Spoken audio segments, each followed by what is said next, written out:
So we're at the top of the hour, so I can introduce Alan Pizzarelli and Donna Beaver, whose voice we've been hearing.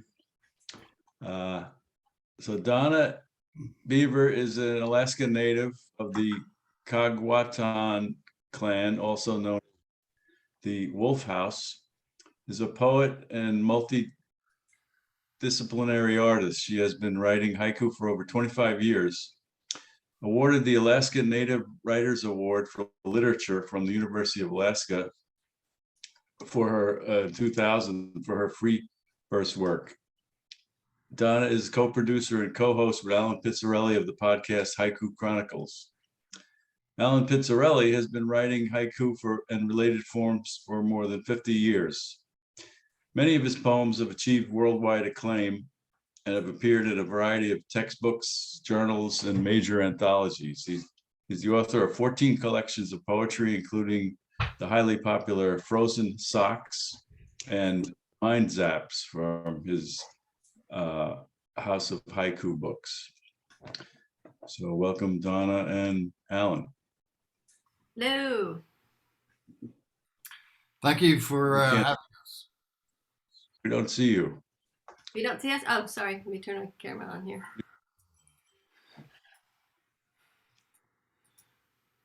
Okay, let's see. Hold it. Where is it? Can you see us now? Yes, Okay, can you hear us okay? I can hear you. Yes. All right, well, guess we'll Our apologies for the technical difficulties.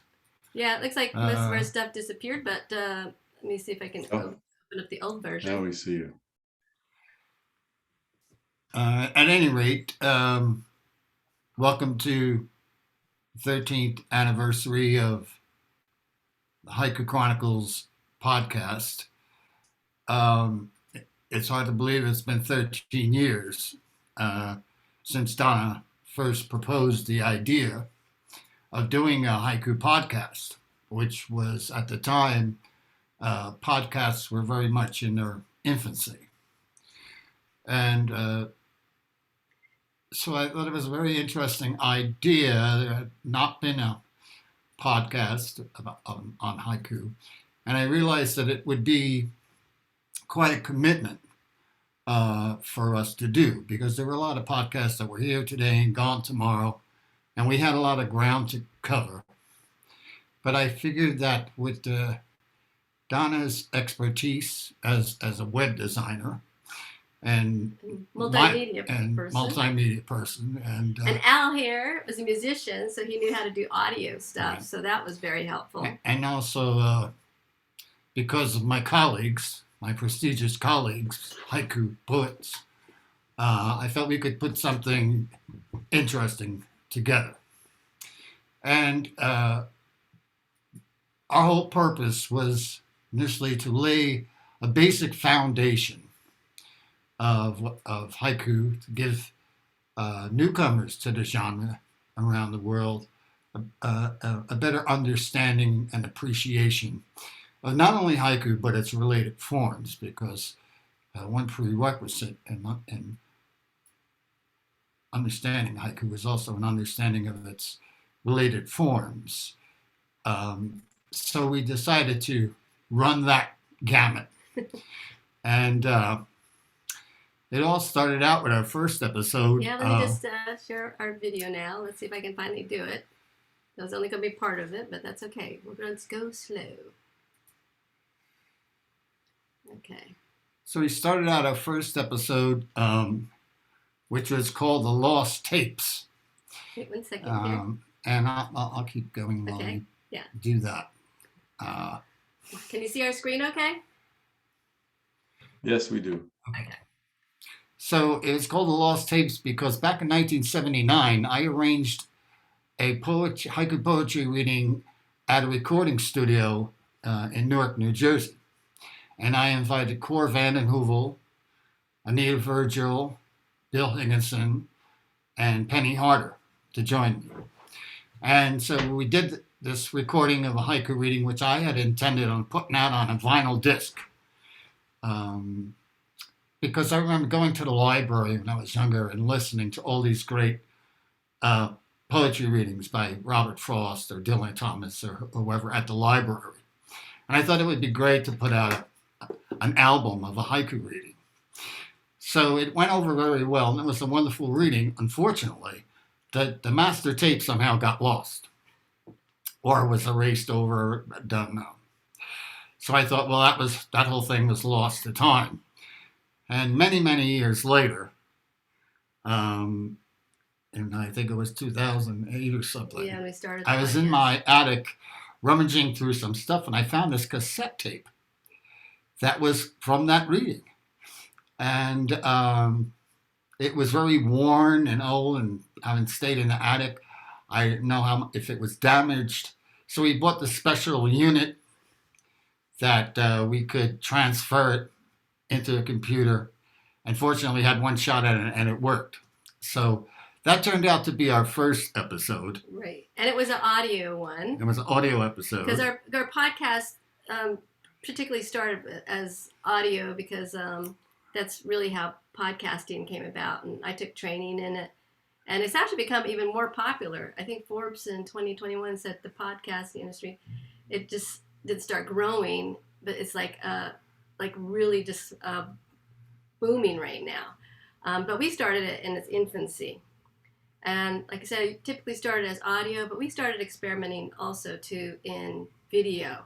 And initially we were going to pull some of our video off, but then I found out too that since the pandemic hit, that people were working from home, and they're still working from home. Suddenly everybody's watching videos again. So I said, well, let's just leave the videos in the same format that it is, besides just putting it on YouTube and these other formats, because we have a lot more subscribers through our video. Yeah. Well, one of the wonderful things about podcasts, the audio, a lot of our listeners have said the wonderful thing, it's like an old radio show where you can lay back, kick up your feet and just listen to a wonderful talk or reading. And people do listen to in their cars, do listen to on trains and things like that. So we started with these musical instruments that Al was in, this recorded audio Bose thing. And then we started getting these field recorders because he had music background. And now we're moving up and we're trying to upgrade our system so our podcast will even sound better. And if you go chronologically in our podcast, you will see that the sound quality keeps getting better and better. So we moved on from that first episode. The Lost Tape, Basho's Frog, which was going back to 16th century Japan when Basho wrote his breakthrough haiku Furu Akiya. And then we move on to Senyu, son of haiku, which talked about the origins of Senyu in Japan and its rediscovery and recognition as a poetic form in English literature, which I've been part for a long time. And these first episodes kind of began on Poetry Month, 2009. But these earlier episodes, that's why new listeners, when they come to our podcast and discover these, I think they go to Basho's Frog first. That's always the first one hit. Is that these earlier episodes kind of provide a foundation for newcomers for a better understanding of haiku and its related forms. So that was kind of our main thing to do. So at any rate, and after we did the first 3 episodes, all of a sudden we recognized that we had 1.5 million listeners around the world, which was really astonishing. We hadn't expected that kind of response. So we moved on to some specials, which I highly recommend. And one of them is Episode 4, History of American Haiku, Part 1, Roots. I invited Cor Vandenhoevel to our home where we talked about the origins of haiku in English, going back to Ezra Pound, and we're gonna just touch on these episodes. So it's up to you guys to take the time to listen to the full episodes to really get their impact. But that was a 3-part episode.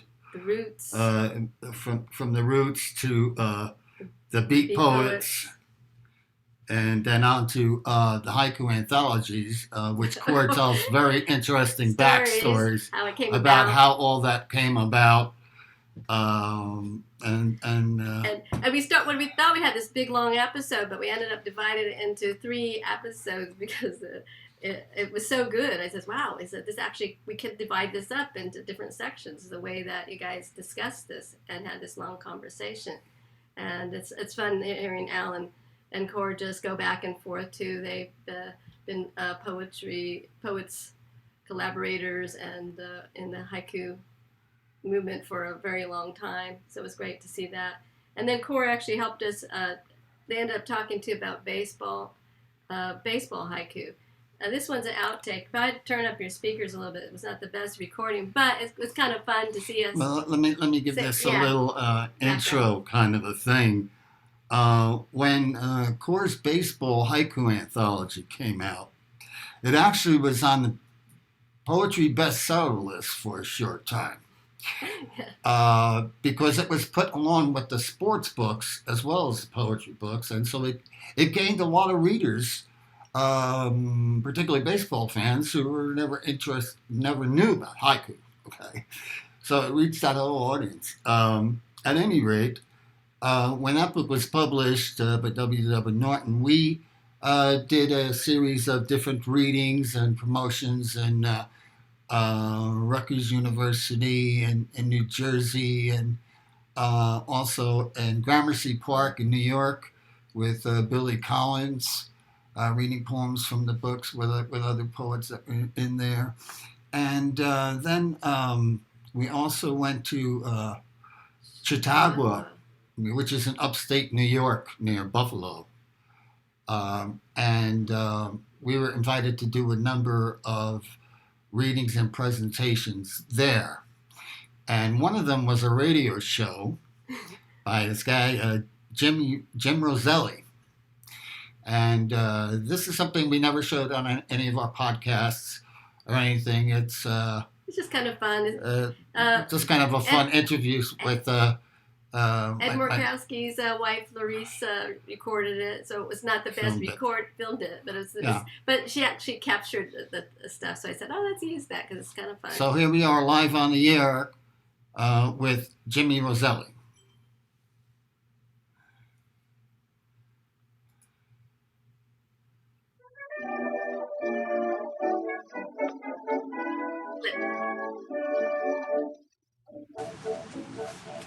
Comfortable? Yeah, comfortable. Let me give you a microphone. It works better that way. Okay. All right. Introduce yourself. I'm Cor Vanden Heuvel. Yeah, you're right there. Co-editor of Baseball Haiku, and a haiku poet myself. I did some poems in there. And I'm Ed Markowski from Detroit, Michigan, and I contributed a number of poems to Core's fine anthology. I'm Al Pizzarelli. I'm from Bloomfield, New Jersey, and my work is also featured in Baseball Haiku anthology. I have to tell you, Corey, that I've used this book a number of days. We've read a lot of that poetry on the air. Wonderful. Thank you very much. I'm serious. And, you know, when you look at it, I'll just pick anything out here, and it puzzles me that such a simple little thing becomes so meaningful. So suggestive. That's right. I put it this way. After I read it, my imagination went wild. That's what it's supposed to do. Yeah. That's what it did. Yeah, you got here a long day. The right fielder is playing with a dog. That's it, folks. No, that's it. Now what are you thinking about? That's baseball haiku. And right field has a long tradition of being the last place you go when you pick for a team when you're a kid. Is that right? Because it's the easiest spot to play in. All right, let me do another one. So there's not so much going on out Let me right get the field. audience here. The dog, you can have time to play with the dog.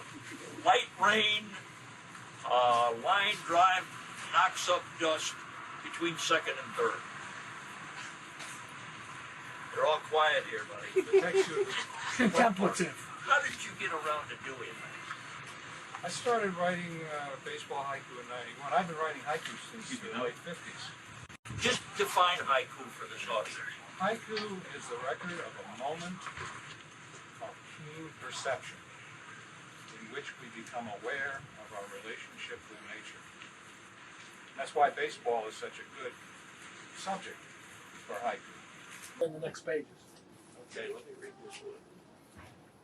Winter reverie, the faint scent of bubble gum on an old baseball card. Now think about that. I did already. Okay. I thought of my baseball card. I thought of going to the corner store and buying penny gum. Right. Right. See? And I wasn't interested in the gum.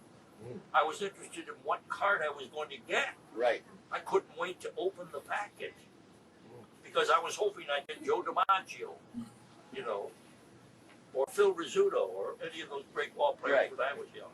Here, good morning again. Hi. What Good morning. contribution did you make? I have several poems, and Can you repeat one for me right now? they're too long for me to remember.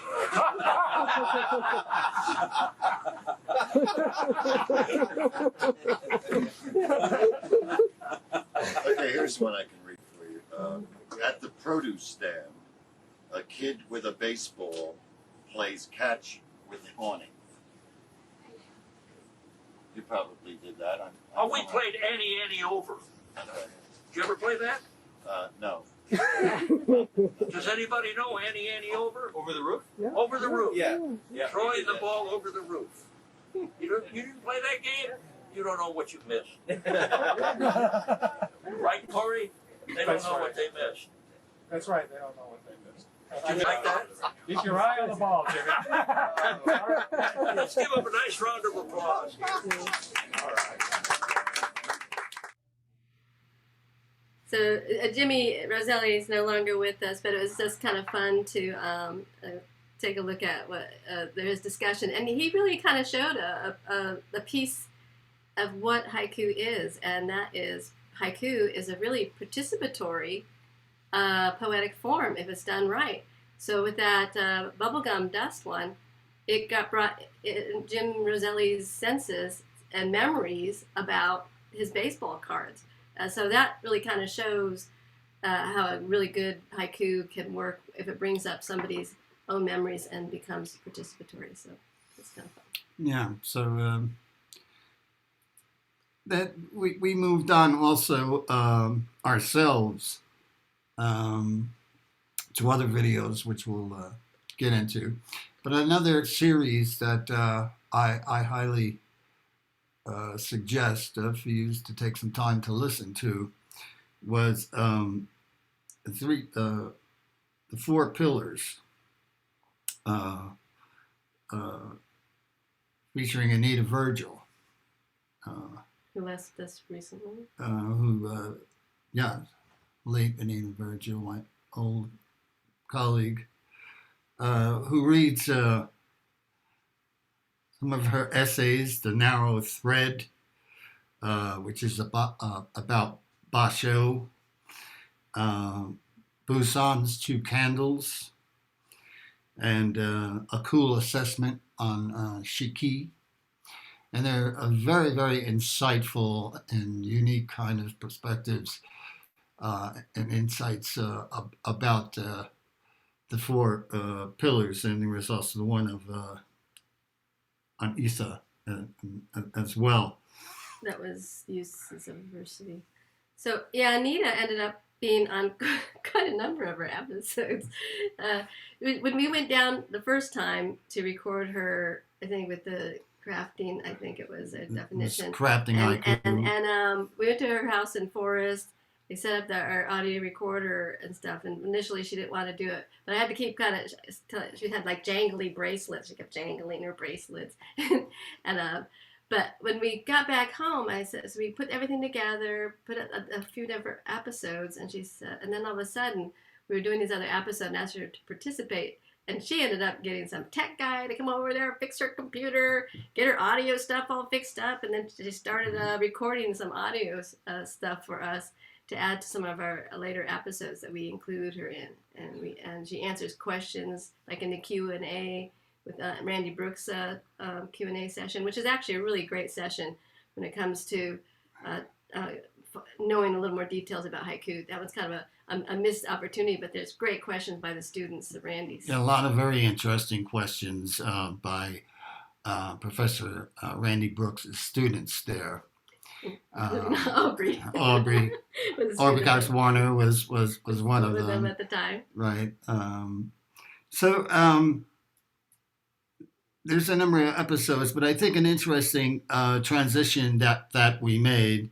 Here's also what's up there. This parodies episode where we do all these different parodies, and this is something that Donna and I put together, kind of a little satire on parody of Andy Warhol's soup cans. But when we touched on a lot of the related forms, I mean, you can only go so far with this Haiku Chronicles, because we thought it was important, and we have a lot of episodes on Senyu. Number one, to show people the differences between the two forms, and also, too, it's just such a beautiful form that we just have to share. It is so fun to do. We have so many great fun Senyu episodes. But we had a Tonka episode, Tonka Women, with Hiro, and we had Haibun prose, and Renku and sequences, and Haiga. So, and we've had different guests that have come on board to do some of these episodes with us on these different forms. So we just don't do just haiku alone. Right. So one major transition, and maybe we can go to the Blossom Storm. That we did. Yeah, we started going to video. That was our going to video was a big move for us. And this one Blossom Storm that we recorded, the idea just said it's actually the day before the event. We didn't have any video equipment at the time, but I had a friend, his name was Larry Gress.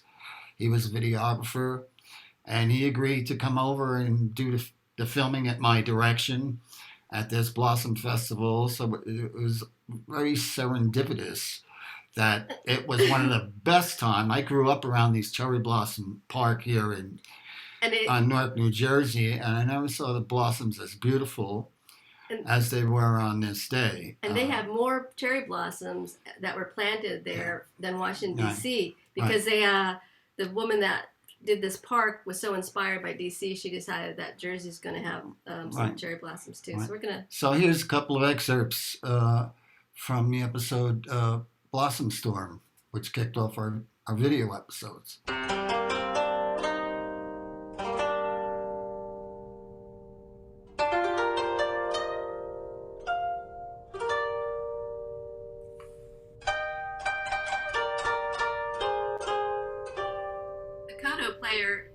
Gave us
everything.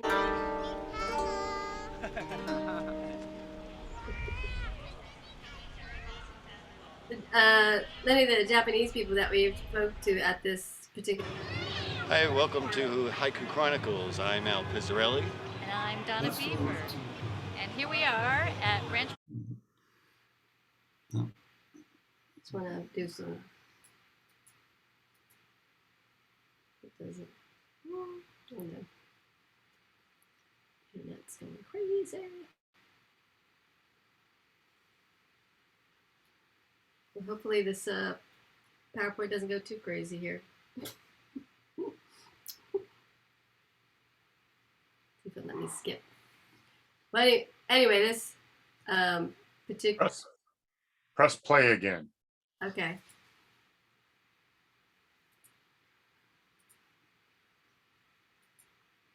Let's see if I can go to the next slide of these. Well, I guess I might have to skip that one. Yeah, let's go to this one. Okay, you have to watch that one on your own, folks. But we progressed with our video until we come to this one, which is one of my favorite video episodes that we've produced. It's called an exhibition of concrete poetry. I was actually into concrete poetry before I learned about haiku. And back in the 60s, there was a concrete poetry renaissance.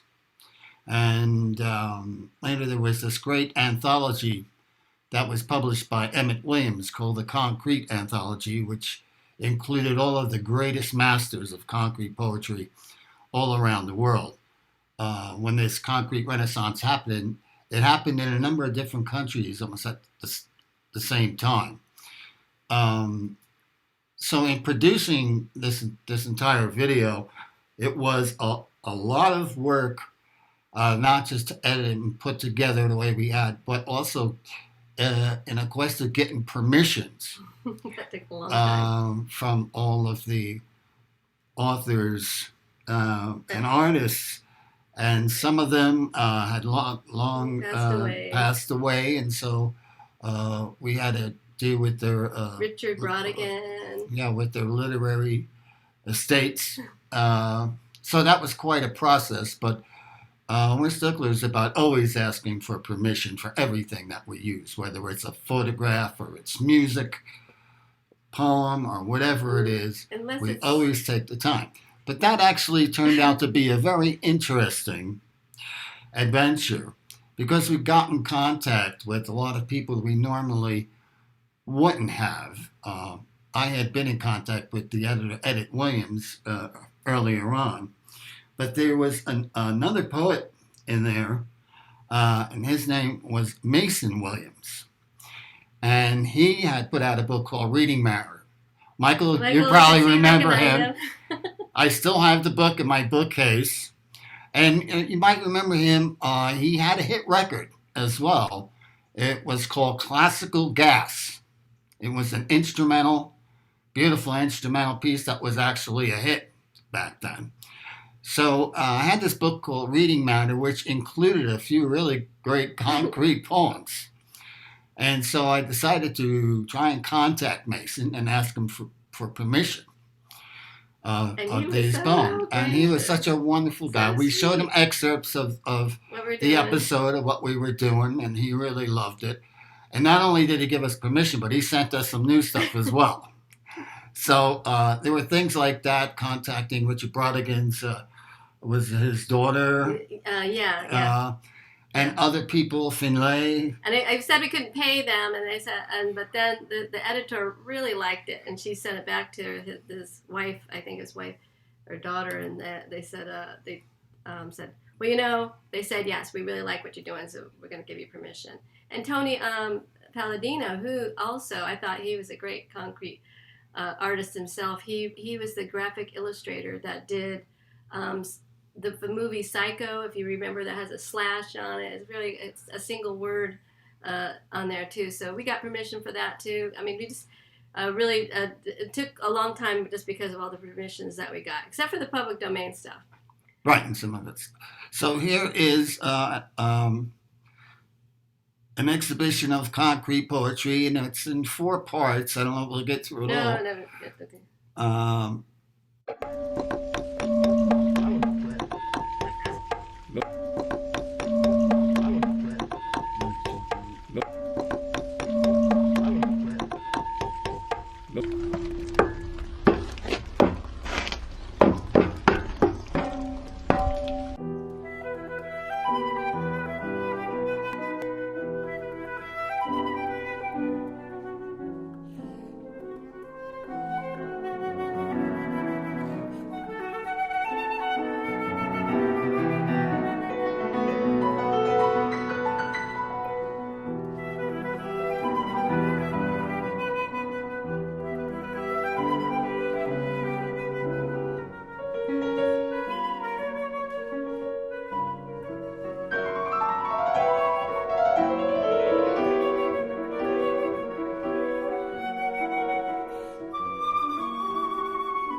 Marlene didn't get to see the work we did for her animation.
Nobody wants to play that.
So, stop here.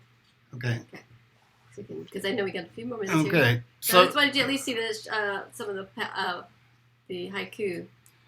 So as you can see, Donna and I also took the time to animate a number of the concrete poems, some by Marlene Mountain that she was very pleased to see. So we did a lot with animation and panning, and I added some concrete music to it and I recorded. So we have kind of a mix of these kind of production type videos, and then we have others that we've actually recorded out in the field. Like we're doing a ginkgo walk right now. We did one with Ruth. Yarrow, she gave us a nice tour in the Washington State Forest at Seaback. So we've handled doing some things like that. And then this one that we're doing right now is going to be on Monterey that we're working on. And this one is Yech Raven, which is a video that I did to honor a friend of mine who passed away with some of my haiku, in the honor of like a potlatch, where you usually typically honored your opposite clan.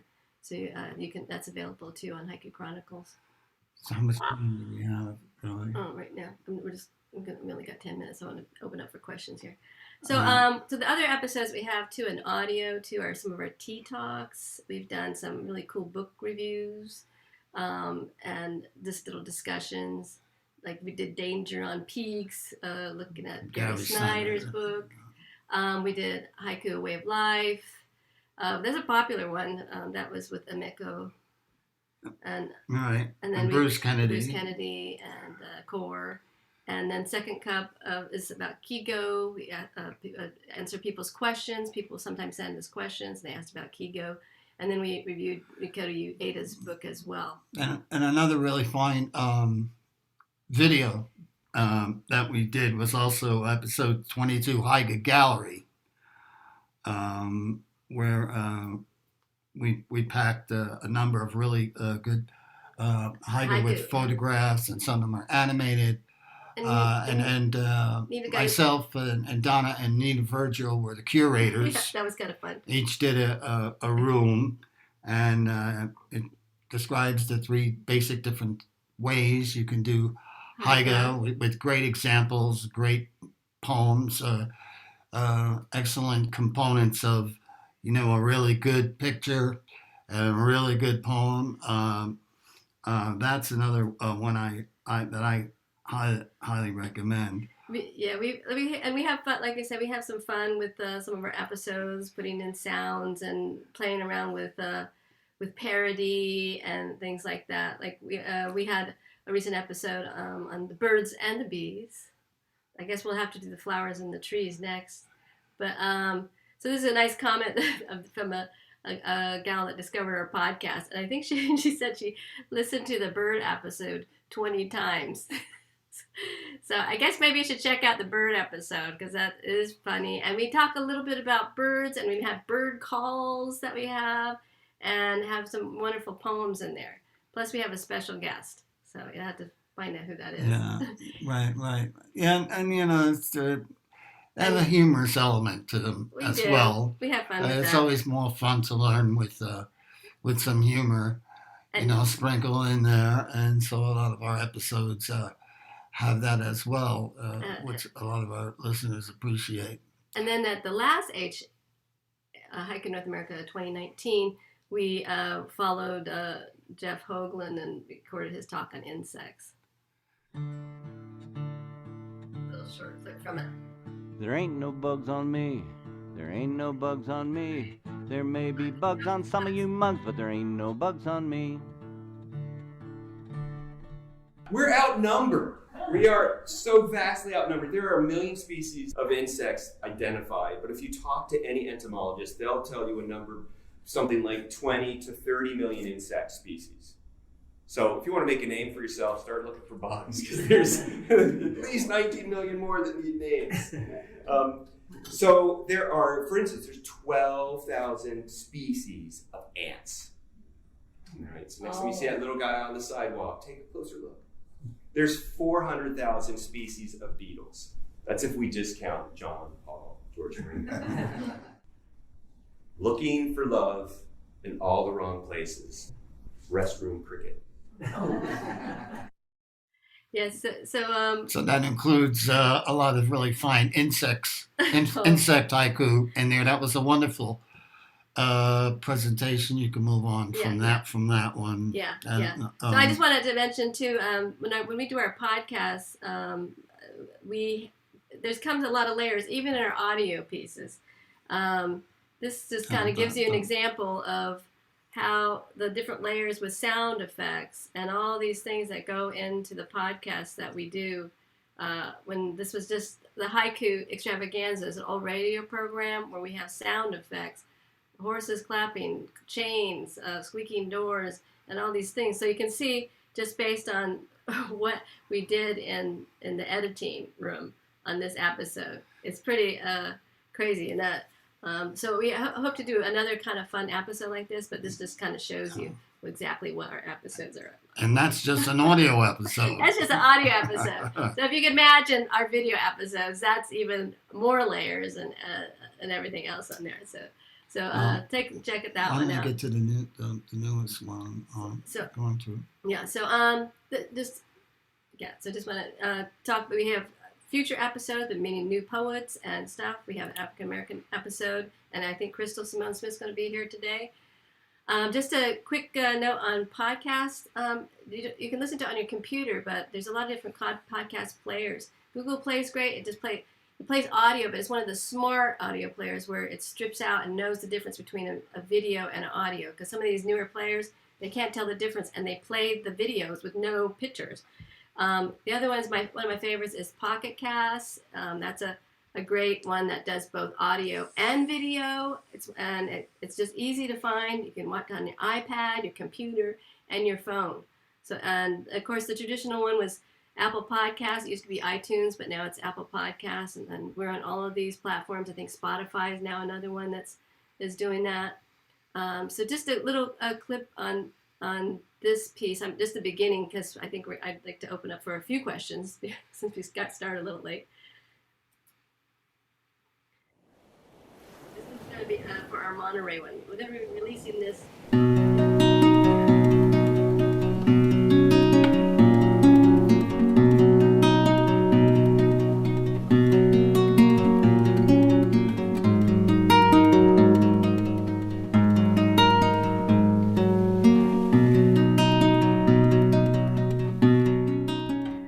I'm Donna Beaver, and I'm here with Alan Pizzarelli, and we're here with Dr. Arima from Japan, and he's a poet, haiku poet, and he's been having everybody go out on a ginkgo walk.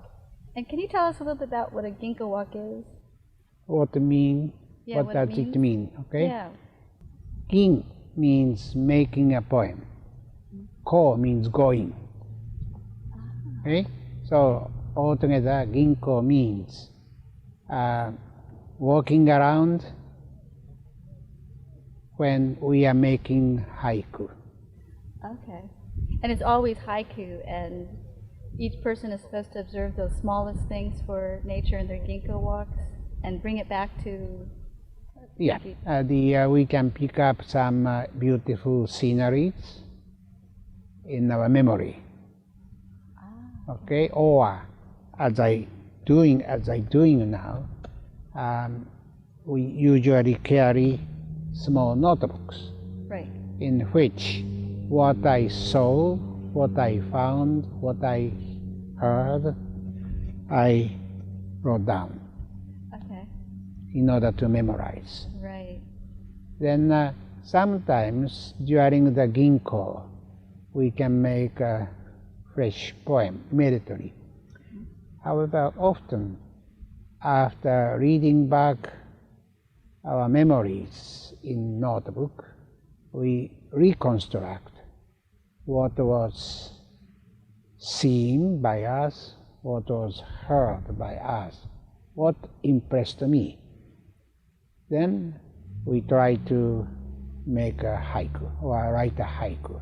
Right. So this is the meaning of ginkgo. Okay. Okay? All right? Yes. So we had some really nice, I don't think we have time for this, but we had some really nice docents that walked us through the... Everybody needs to know what poison oak is here in the reserve. And the reason I say that is this is a reserve rather than a park. Park, you keep it for people. A reserve, you keep it for the animals. There was some kind of in smelling it. And then later on, we'll go into some beautiful all the poets that participated virtually in this ginkgo walk and those that were actually at the ginkgo walk personally. So we're going to be, so that's coming out soon. So, but I better shut this out now because I'm sure we have might have a couple questions and we have time for them. Yeah, we have 1 minute for questions. Well, we have not even a minute, but. Yeah, I'm going to stop share.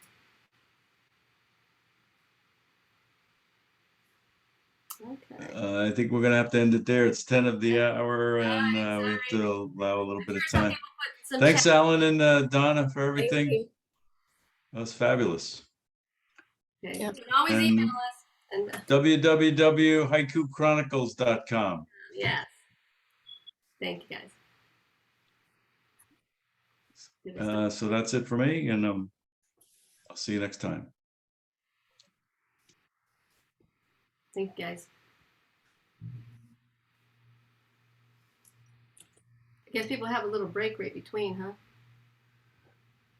Yes, for about 10 minutes. Okay. So if anyone wants to talk to us on our break, we're here. That's right. Well, I'll just say thank you. This was I came in from mowing the lawn, and I knew it would be a treat. And wish I was face to face with you guys. Thanks for this. I know. Oh, and you're in that next episode too, Jeff. That one you wrote on the birds making all that noise. I forgot. that virtual walk. I can't remember what it is now, but. No, that crowing with insects was a very interesting presentation. Yes, we enjoyed it, and many of our listeners really enjoyed that one as well.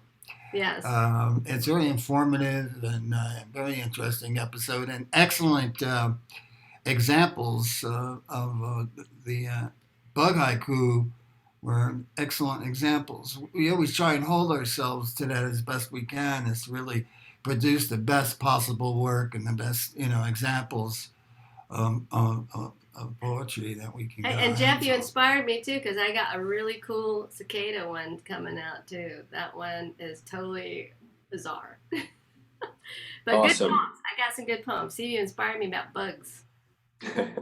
Hey, it's good to see you back among the living, Jeff. We lost you for a few seconds there. Who's that, Dave? Dave! How's it going, man? Good to see you guys, man. Makes me wish I knew what this blogging thing was all about. Maybe I'll find out now. Hey, I look at one of your emails. I think I asked for a cicada poem from you at some point. I probably have to resend it. I'm on your probably in your junk mail. Oh, okay. All right. Well, I get the email about once a week in summer. I'll try. Okay. Yeah. I was just reading through a couple of your books over the past week. Your Haiku guy and Right Like Isa one. Randy Brooks just sent me a private message that we should talk about Right Like Isa someday for your blog. Yeah. Myself onto your blog. Yeah. Oh, yeah. We should do it. We did a virtual one too. You should come to North Carolina. We could come over. We got sleeping quarters for visiting artists and poets. I'm still in lockdown, guys. I'm in lockdown because my partner has a lung transplant. Oh no. Oh, well, So I can't go out either. I can't travel. Yeah. I'll do a virtual with you guys. Yeah, no, we've not. Yeah, because we did that with Crystal and it worked out pretty good. So we'll have to get with you on some cool stuff on that one. Because Randy's is a classic, his Q&A one with the students. Yeah. Well, it was Randy's idea. Randy should. Some good questions. Randy can interview me. I mean, if anybody can channel Ista, it's David. You know what I mean? So. Yeah. I mean, we had Elvis, right? Exactly. It was nice seeing. Yeah. Elvis. And that Halloween. I know. I wish we had been showed you some. We actually had some footage with Carlos, outtakes with Carlos. We didn't get to. That we didn't get time to get to. Technical difficulties. But it's good to hear you, Randy. Congratulations on those fine books you're putting out. Roseleaf. Roseleaf and yeah, Bill Pauley and John Stevens books there. Yeah. Bill Pauley, wonderful. Yeah. Excellent books. Highly recommended. So, congratulations. Thanks. How's your wife? She's doing great. Shirley's awesome. I can't keep up with her. Yeah, she sure is. Give her our regards. You're talking about Haiku Elvis and Carlos. He was on that Halloween episode too, and he sent us this recording, and he says it doesn't sound so good, and I says that's okay. You were supposed to be Elvis coming from beyond at the seance, so it sounded perfect. And then Al added some guitar riffs in there, so it sounded really good. Mm-hmm. He loved it.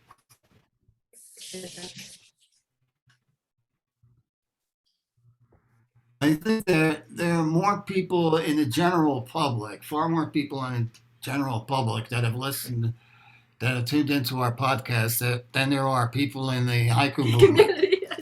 I know, that's funny. Really. It's surprising because when you have a wide range of listeners, you figure, well, those are the first people that are going to maybe tune in. But it's never ceases to amaze us how many times you listen. Oh, no, you haven't? Oh, what? Really? Yeah. Right now we have videos on Vimeo. I know YouTube is a more popular one, but I just hate all those commercials. I just hate the commercials going around on my thing. I says, you're putting on a commercial that does not support this particular poem here. So, I mean, I might be losing on audience, but I don't know. Right. Plus the quality of what Vimeo does with videos is far superior. Yeah.